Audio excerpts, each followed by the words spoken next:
Vamos lá, retomando algumas coisas, vamos relembrando algumas coisas que a gente viu, lembrar das cores quentes, das cores frias e de outras coisas mais que a gente viu, né? Essa é apenas algumas das que a gente precisa ver, precisa relembrar. Então vamos junto comigo, para a gente relembrar algumas coisas, para não passar. Vamos lá.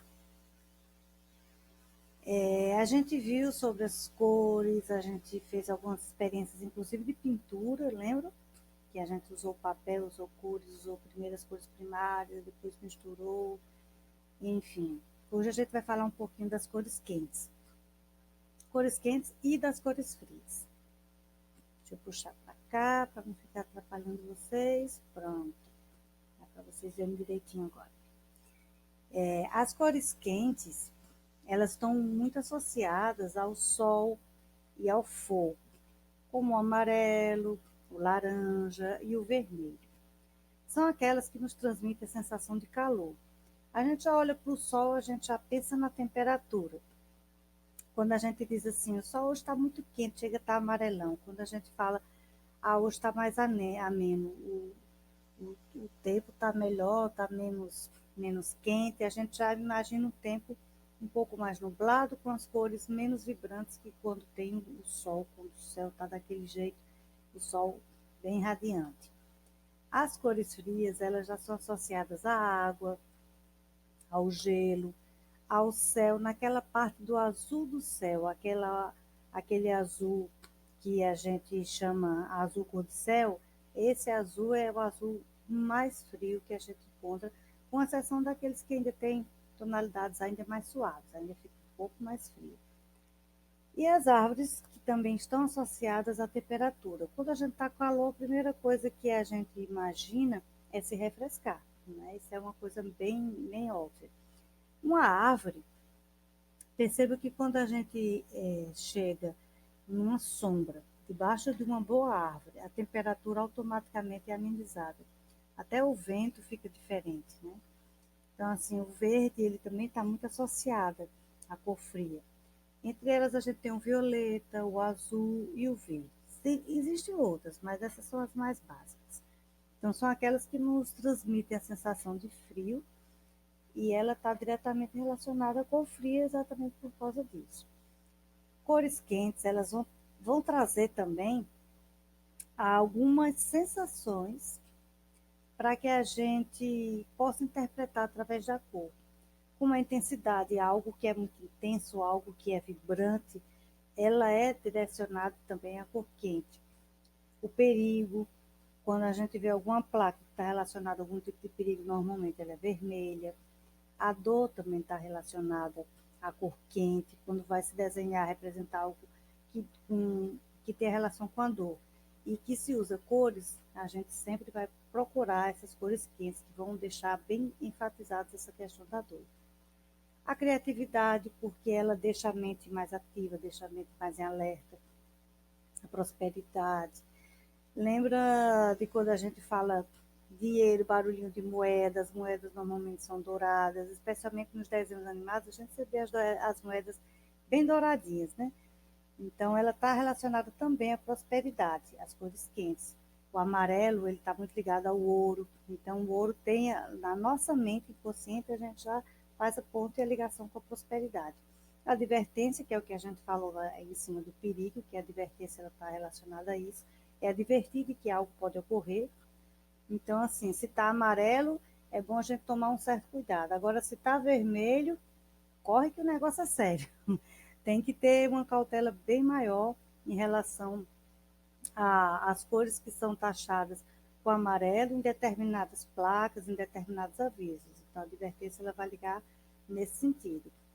E a alegria também, as cores quentes, elas estão muito relacionadas à alegria, à expressividade, a deixar, né, a animação fluir, a animação sair. Já as cores frias, elas são mais tranquilas, mais suaves, elas estão mais relacionadas à calma, à paz, à tranquilidade, ao conforto, à introspecção, você ficar mais no seu cantinho, mais reservado e as cores frias deixam a gente mais nessa calmaria. Se você chega num local que está relacionado com tranquilidade, como um local de terapia, por exemplo, é uma tendência que tenha cores mais frias e menos vibrantes. Então, no local de comida que quer incentivar você a comer, como os McDonald's, essas comidas de fast food, por exemplo, eles usam cores mais fortes, como o vermelho, o amarelo, que são cores vibrantes que vai deixar a gente alerta. As cores frias não, a gente já usa mais para relaxar. Se a gente quer relaxar, deixa o ambiente com uma cor mais fria. Um quarto de dormir, por exemplo, não é interessante um vermelho que deixa a mente da gente mais agitada. Quanto mais frias e mais suaves as cores, melhor o momento para a gente conseguir ter um sono mais tranquilo. Juntando essa ideia das cores, a gente pode falar um pouquinho sobre o expressionismo.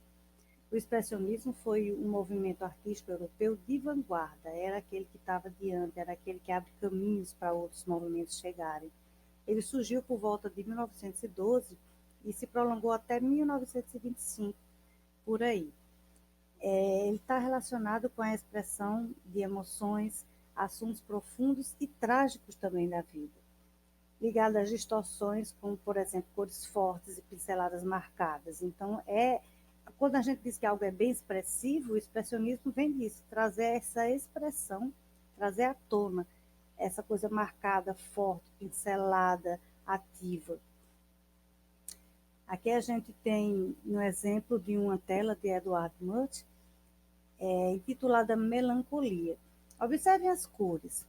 Veja como ele trabalha nessa tela em si as cores mais suaves, as pinceladas são bem marcadas, porém ele usa as cores suaves, as cores com tons mais azulados.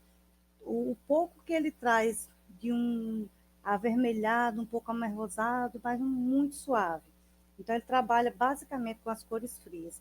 O rosto da pessoa melancólica, olhando para baixo, com a mão no rosto, traz aquela ideia de que ele está triste por algum motivo. E aí a gente começa a interpretar o que é que ele está querendo dizer, né, para esse quadro. O que é que ele está pensando, o que é que essa pessoa está entristecida, por que seria. Então, é um quadro que representa as cores frias. Nesse aqui, do mesmo artista, a gente vê o grito, esse a gente viu também bastante em sala de aula, né? A gente fez até as brincadeiras com ele, fez os exercícios, olhou, analisou. E nesse o grito a gente já vê pinceladas bem mais fortes, bem mais marcadas e mais vibrantes as cores. Ele usa e abusa muito das cores quentes, o vermelho, o laranja, é o que mais ele chama atenção. Ele tem umas pinceladas de azul mais suaves, bem suaves, apesar da parte azulada estar pegando boa parte da tela, a parte superior do quadro é tão forte que chama a atenção da gente de maneira vibrante como essa cor apresenta. O personagem principal, que tem essa expressão de grito, de horror, de susto, está diretamente ligado também com essas cores quentes de você ficar ativo, de você ficar alerta, de você estar vendo algum perigo. Então, a gente pode fazer uma leitura sobre o que é que ele está querendo dizer a respeito disso. E aí, cada pessoa tem uma leitura individual. Bom, gente, são essas telas que eu queria apresentar para vocês hoje. E a gente vai continuar vendo outras situações, outros estilos, e vai fazer mais alguns exercícios a respeito das cores, tá certo? Um beijão para vocês e a gente se vê em breve. Tchauzinho!